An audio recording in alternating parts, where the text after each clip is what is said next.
All right, welcome everyone to the Serve Conscious podcast. I'm so excited to share a very special interview with you guys today. I'm chatting with Crystal Dwyer Hansen, Mark Victor Hansen, the tag team behind the latest book, Ask, which we're going to talk about a lot today and lots of other things. But firstly, thank you so much for being on the show, guys. Welcome. We're Thank delighted you. to be here. Thanks for having us on, Stefan. Wonderful. Yeah, thank you. And I really, it's just a personal joy to have you here. Firstly, Mark, your books, the Chicken Soup for the Soul series, which I'm sure so many have heard about, have littered my house since I was a kid. So they were like in every room. Your brain. I don't mind if they litter your house. Yeah.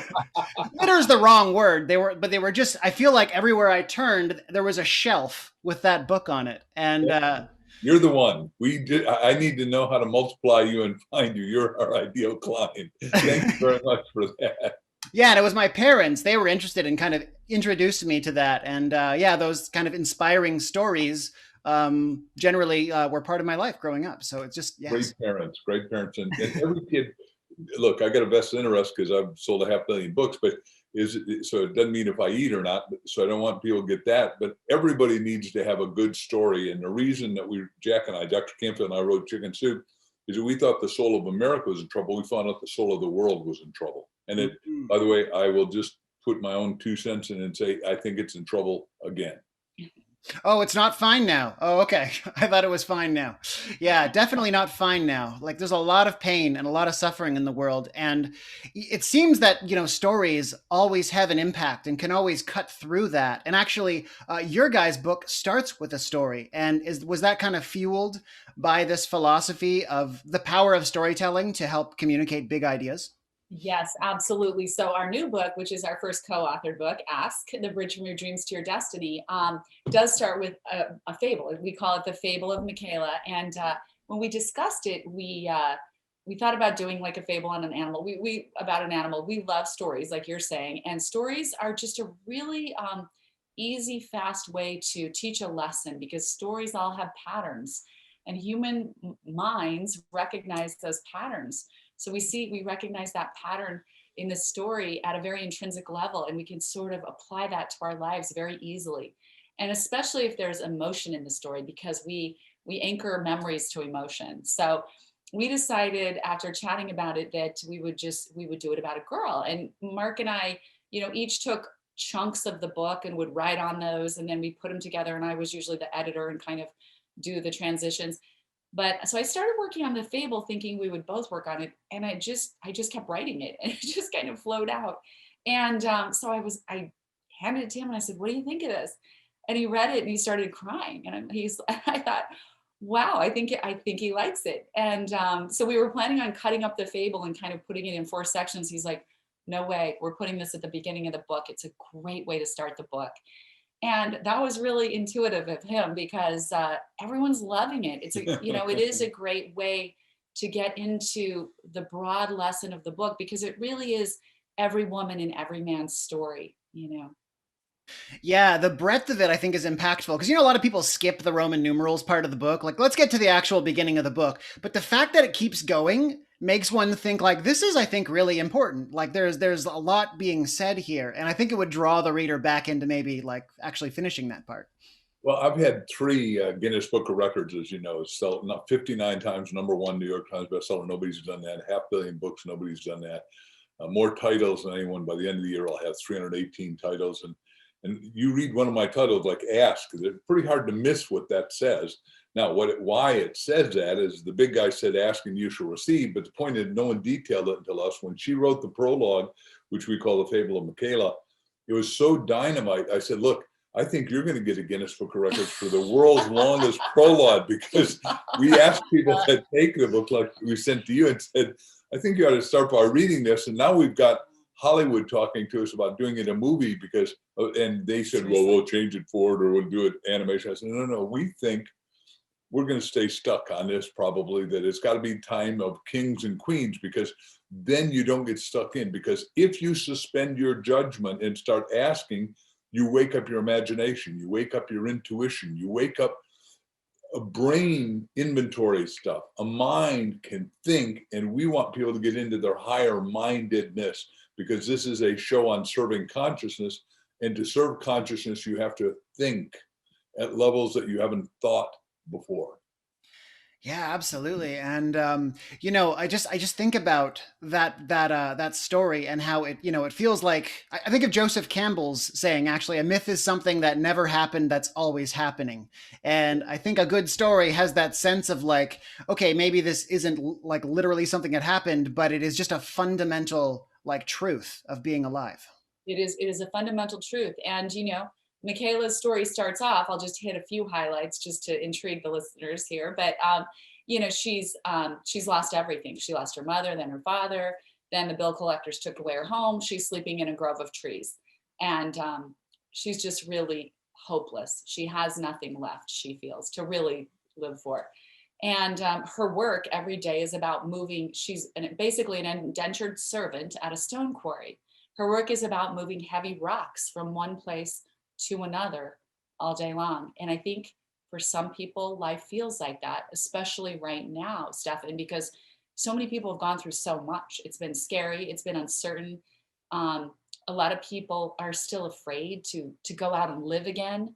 A lot of people got shut down from fear. And so, that's a little bit where Michaela was at when she started her journey. And then, she goes falls into an exhausted sleep. In her dream, the being comes to her, takes her on a journey, and gives her this amazing sort of advice and admonishment. And the next day, which has to do with asking and never stop asking. And she wakes up the next day, and already she knows something inside of her has changed. She feels that seed of light and hope inside of her. And so she starts to notice things around her that she hadn't been noticing at all. She starts wondering, she starts inquiring, she starts asking. And then the layers of her life start changing and changing and changing until by the time she gets to the end, we get to the end of the fable, you can't even recognize Michaela or her life. It's so vastly different in a very, very good way. It is wonderful to see that, and I always like check in and when I'm reading stories like wow, how far we came, and maybe just like how quickly, like, and yet it's just there's a progression that just seems like it makes sense, but at the end it's like, wow, what a transformation. And actually, I want to ask you guys, because snapshot now, you're this beautiful shimmering couple that helps people, and life looks great. But was this story maybe fueled by your own journey of maybe hitting, I like the use of rocks, where there are rock bottoms, and were there moments that like opened your eyes and things could never look the same? Totally and absolutely and completely correct. And what happens is each of us is gone through the tortures of the damned, tragedy, and back to some triumph.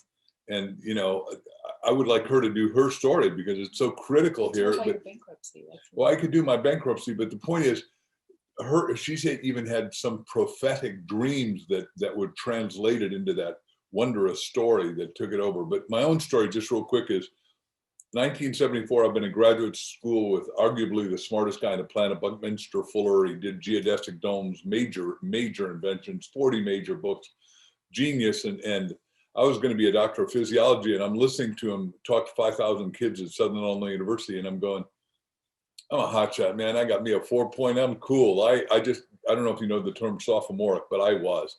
And all of a sudden he says, we're going to talk about this and this and this and this and make the world work. I thought, wow. Anyhow, I tried to be Bucky in 1974, blew out the business. And I asked myself, I'm ready to kill myself. I'm sleeping in a sleeping bag in front of another guy's room. And I keep going, okay, God, what am I supposed to do? I'm a mess. I'm wrecked. I feel so low I can't reach up to touch bottom. What am I supposed to do? And instead, the first miracle was God said, ask me, well, what do you want to do? And I go, uh-oh. I said, well, I think I want to talk to people that care about things that matter, that would make a life transformative difference. Well, now I'm excited. And I was smart enough to do what we're teaching everyone to do, is have your little pad and paper with you anytime you're with it and write down. I go to my 3 roommates in Hicksville, Long Island, New York, and I said, hey guys, you know anyone young speaking that's not a lawyer, doctor, Broadway star, celebrity, or famous person that I could relate to? And the guy says, yeah.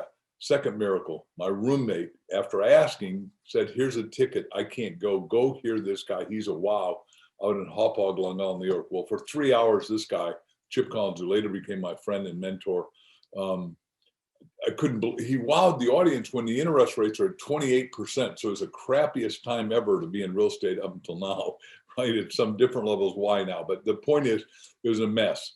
And I go up to him and I ask my next miracle, I say, teach me how to do this. He said, look, kid, his voice is burnt out after shouting at an audience. Look, kid, chance you make it is 1 in 1,000. Ain't going to make it. Go do some real business. I said, no, this is what I'm going to do. I'm convinced, but I want your help. Tell me how you did this, because it looks like you're having so much fun, which it looks easy when you're on a platform. If you really know what's going on in the speaker's head, it isn't easy. Anyhow, we go and have this great lunch, and I ask him every question. Well, the first year first 3 years, I did 1,000 talks a year. I was either selling talks or giving talks. And now I teach, if you want massive result, you got to take massive right action. You won't find anyone who is superstar, vast success without massive action. But then people in the life insurance business where I was talking, because that's where Chip sent me, said, hey, wait a second, that's a great story. Do you have it in a book? I need it for my wife, my kids, or my business. And the first book I did was Stand Up, Speak Out, and Win. And I asked everybody to buy it, little audience of 10 or 20 people. And I sold 20,000 copies at $10 each. That's $200,000. Well, today that's like $2 million. I mean, now I'm back and I'm feeling good. And I got me a Chrysler Cordoba with Corinthian leather, and I'm smoking, baby, and having a time of my life. And the only mistake I made is I should have asked myself to write more books earlier. I've done great, but it would have been smarter to have more product earlier.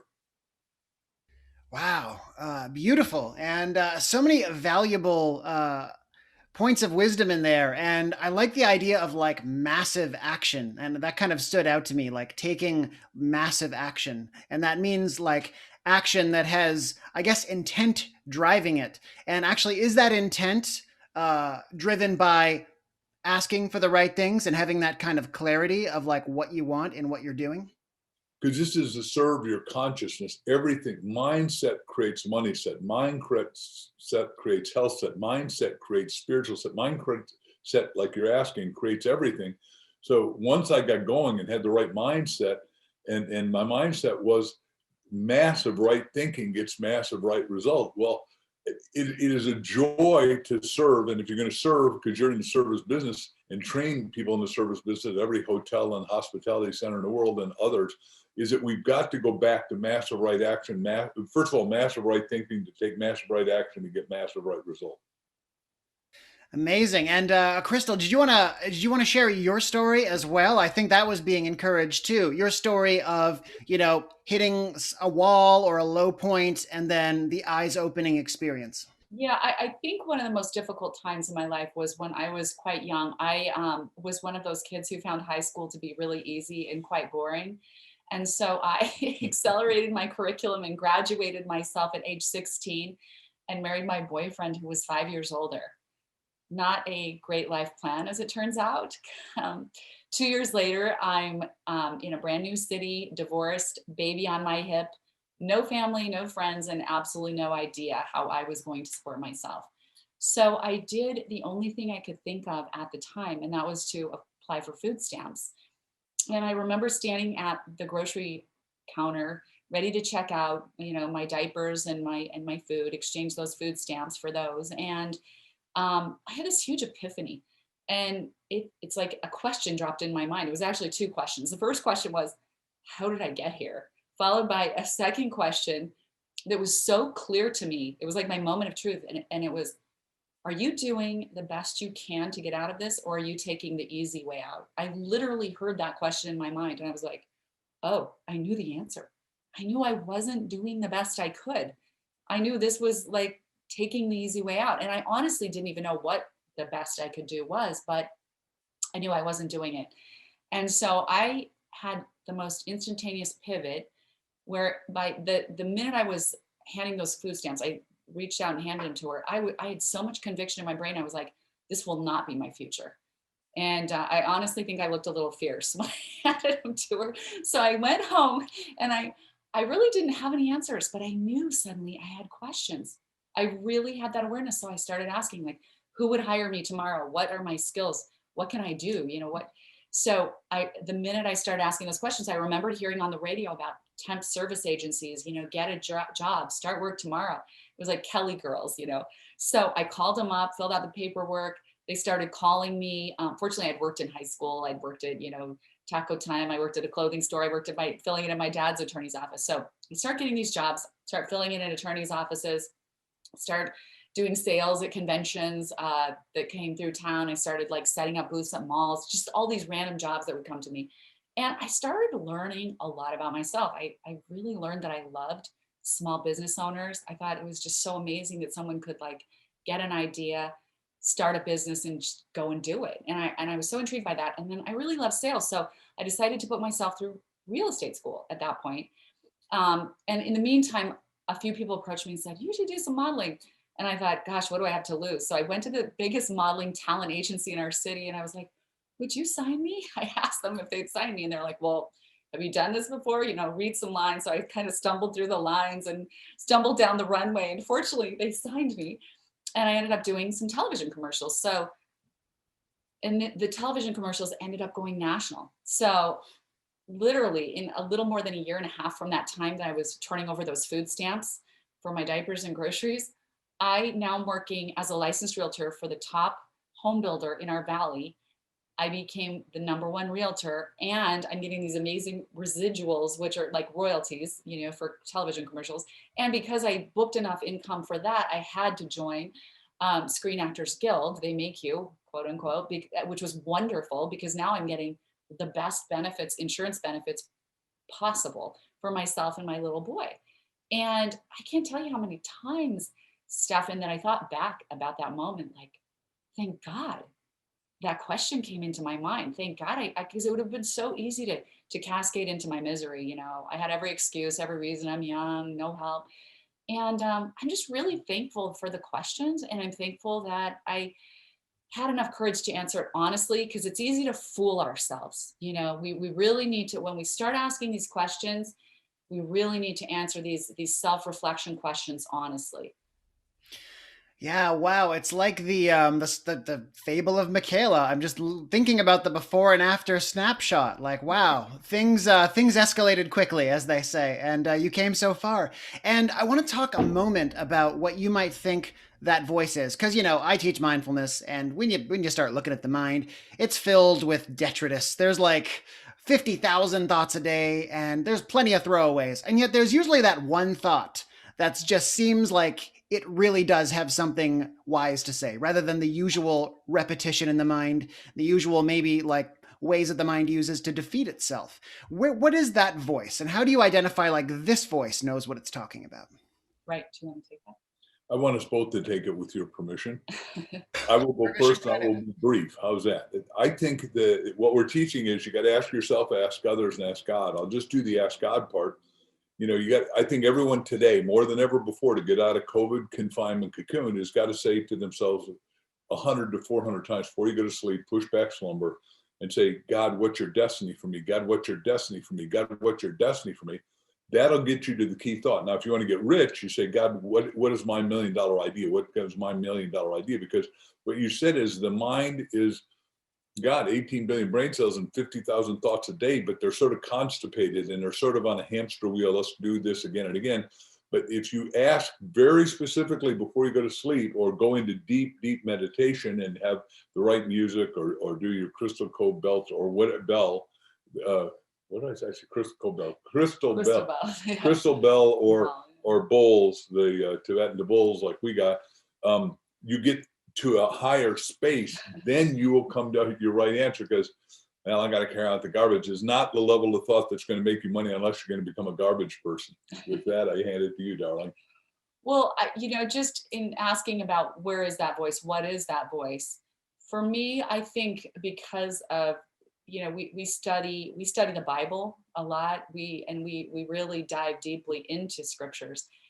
We meditate a lot, but I don't think people really take enough time to listen to the messages about oneness that are in the Bible. And you see these messages throughout a lot of wisdom traditions and religions throughout the world. There is a oneness there. Absolutely. There is one creator, one source. How can any human being define God, right? except to speak about God, how we understand God, but the magnificence of God. So, when you hear that voice, because you have your brain, and then you have your mind that goes beyond the confines of your brain. So if right now you this living force that's filling your body and your brain left, and your body was there and you weren't living alive anymore, you would still have a brain, and it still has everything in it that was ever in it, but it wouldn't be able to function on its own. So whatever was making your brain function is gone. It has moved on, right? So that is the source, that is the you, I believe, that is connected to source. That is this, you are created from source. And so a lot of the thoughts we have each day come from that sort of subconscious storage and it's a lot of fear-based thoughts. It's said that like maybe 70% of our thoughts are negative, because we've stored a lot of stuff from our past, and a lot of it is meant to keep us safe from harm, from danger, from this perceived harm and danger that we have in this lifetime. But beyond that, when you get those fresh, inspiring thoughts, and you get more of those, the more you meditate, the more time you spend in stillness, seeking sort of that connection to God, that oneness, that conference with God, you'll start to get ideas and illuminations, and just those moments that come out of somewhere, like I had, like, it was almost like a stern father voice. Are you doing the best you can? Are you taking the easy way out? And it's like, oh, wow. And I literally felt like I was in a spot, like busted. I'm not, you know what I mean? But we have those moments, and we need to pay attention to them, because I believe it's our higher self, which is the part of ourself that leaves our body someday, that is completely connected to God, and that is trying to guide us, that is enmeshed with God in a way we can't separate ourselves from God. So I believe that's where the voice comes from. Yeah, and in sort of our search for greater meaning and value in the life we live and the work we do, and just kind of relief from the general grind of life, I always, I'm working with people that are generally like go, go, go in do mode all day, at least the work day, and always taking care of other people. And I talk about the importance of having their own time to let the way clear and have access to this higher level of consciousness. Otherwise, you're just kind of at the victim of circumstance all the time. So really appreciate you sharing your perspective on that. And I really feel like we have to talk about now what kind of drove the writing of this particular book, Ask. And actually, it's a book about asking and a book about the power of asking. Was there an asking process that actually led to the materialization of this project together? Well, here's what happens. We discovered that you don't get what you deserve in life. You get what you ask for. And as we've traveled to 80 countries, talked to some 7 million people, met great people, wonderful people, and a lot in the hospitality business that are just superb, concierge, front desk people.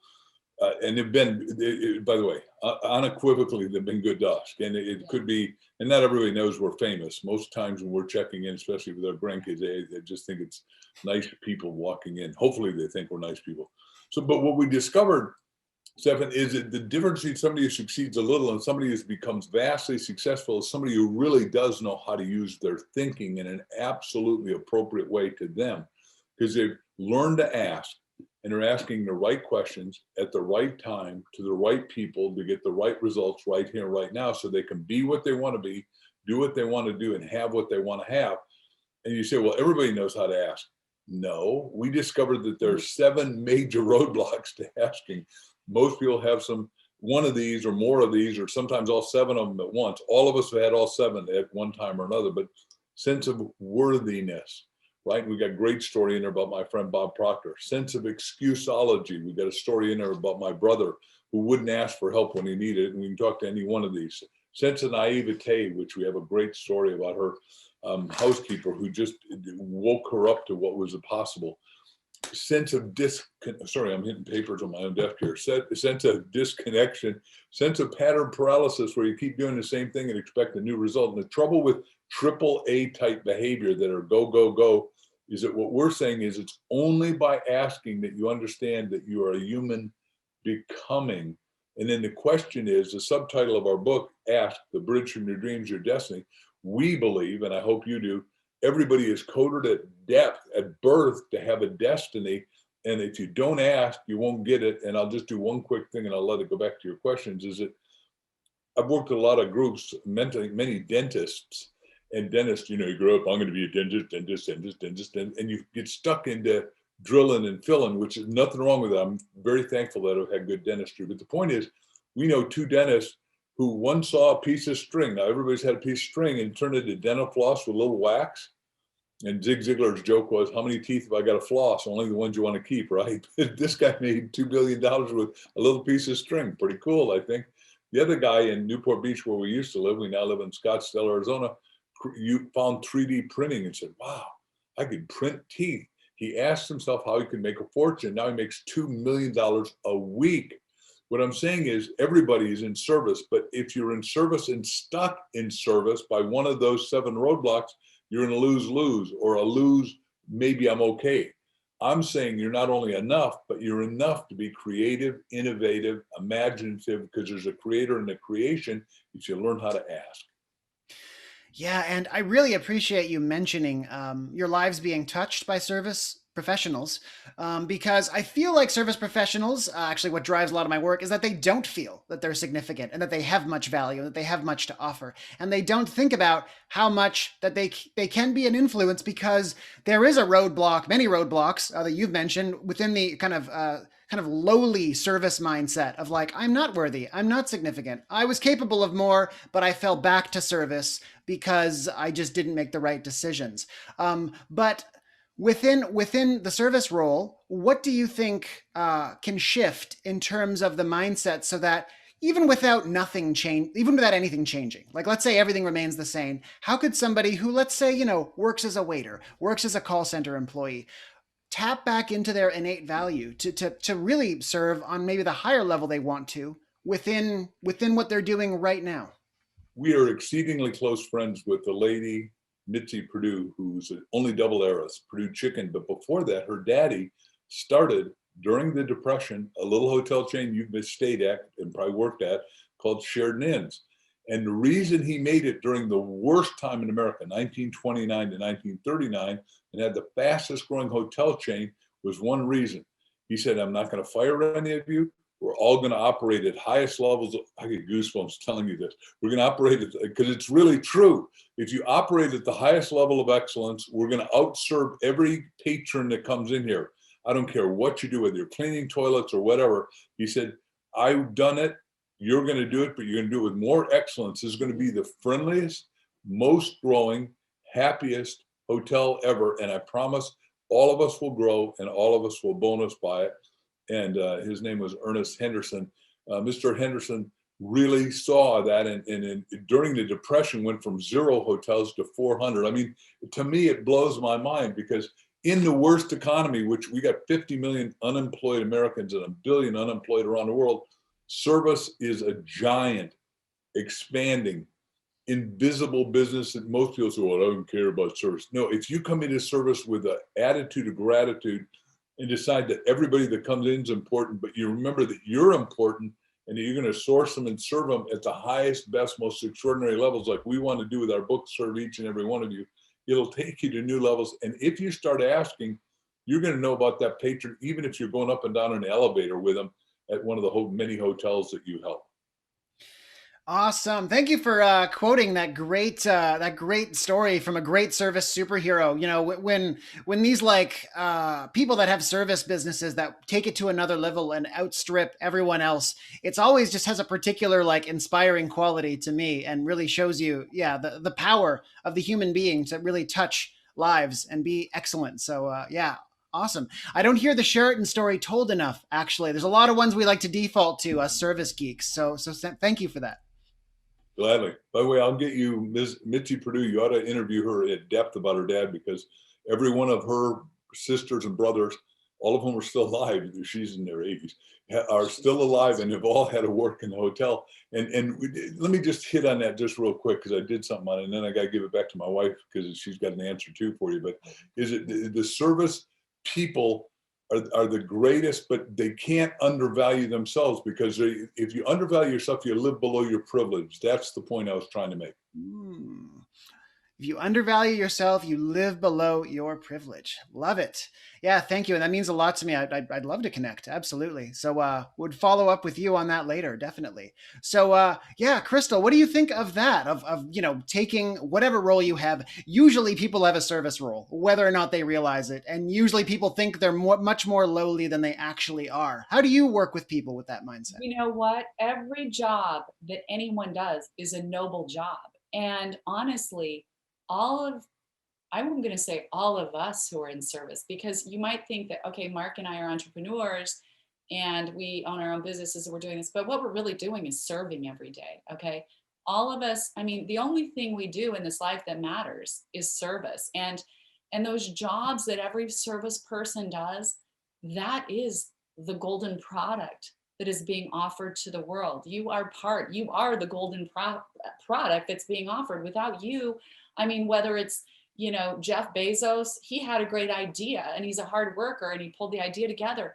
But what is the real product? The real product is the people on the ground that are making it happen. Okay. Otherwise, it's just an idea. Without the service people, everything else is just an idea. The service people that are out there making it happen, you're creating the connection. Okay. And it's your connection that is the golden product that's being delivered every day to another human being. And really, the only thing that matters in this world is how we're connecting and relating to other human beings. And it kind of goes back to that oneness. I mean, we're not really as separate as we think. We all need each other, right? We all need each other to do anything in this world.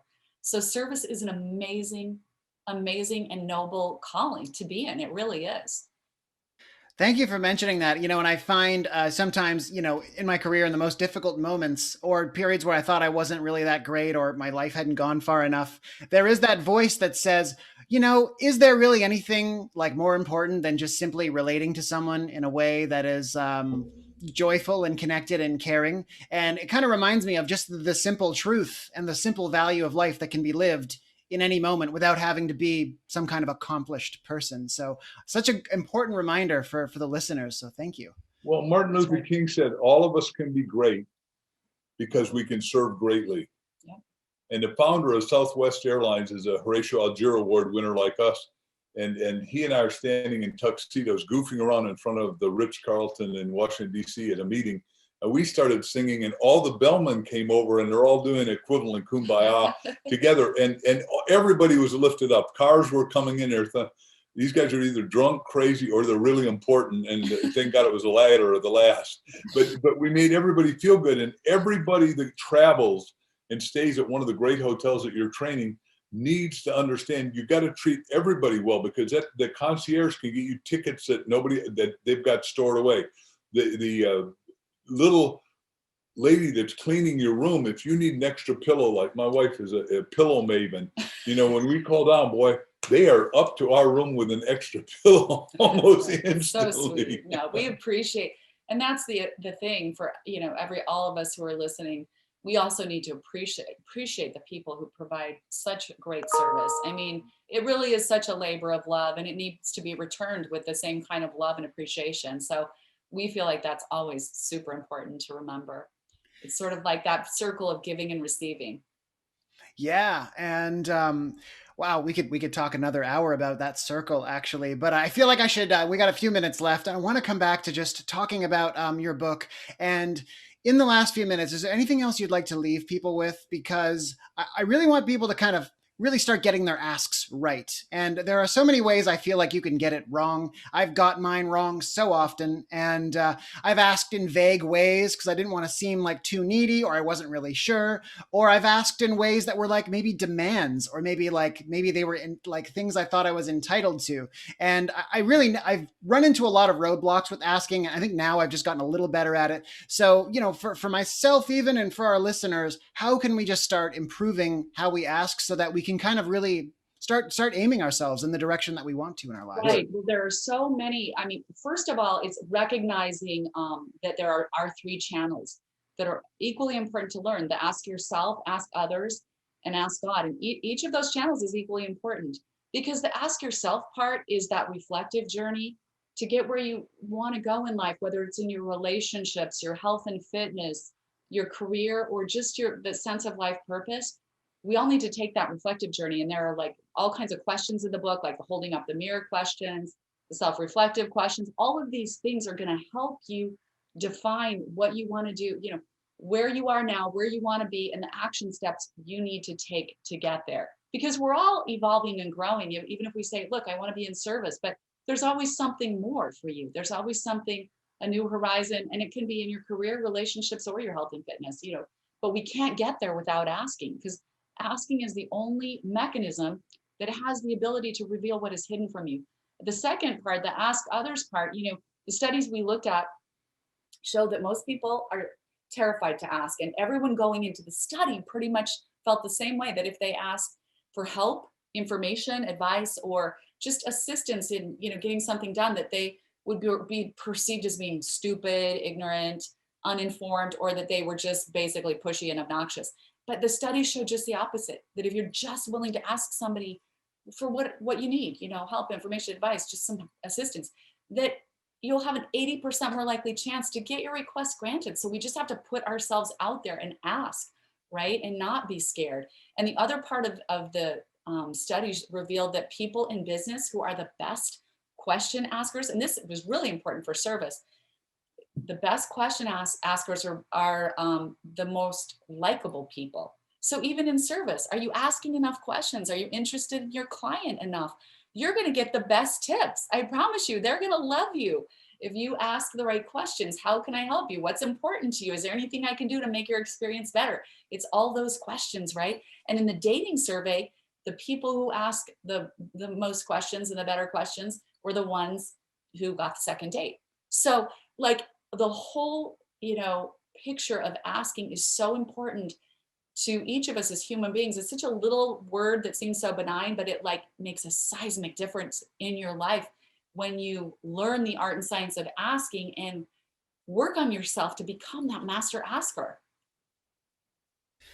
Yeah, and I could definitely speak from my own experience. Definitely my maturity and my ability to have better relationships happened when I was able to start just properly being interested in others rather than just trying to declare everything that I know, which was my default setting. So asking changed everything in terms of my relationships and my service game. So yeah, very valuable point. But I think I should probably let you guys go though. So before we cut this off, is there anything that you'd like to point people to or leave everyone with? Absolutely. You can get the book almost everywhere. It did sell out, and we've had to reprint it a couple of times, and God bless us and the world. But you can get it at Amazon right now. And the beautiful thing is that once you get the book, Ask, The Bridge from Your Dreams to Your Destiny, we want you to go to askthebookclub.com, askthebookclub.com, and join us for free. We want to help teach you to be what Crystal and I are teaching right now, is how to become a master asker, so you fulfill your life's destiny and you make it wondrous as a service personnel. Beautiful. Let's all become master askers together. Yeah, I'm going to leave everything there in the show notes so everyone can just one click their way to that. So thank you so much once again, guys. And I really enjoyed and was inspired by this conversation. So I wish you all the best and take care. Thanks, Stefan. We enjoyed it a lot. Thanks so much.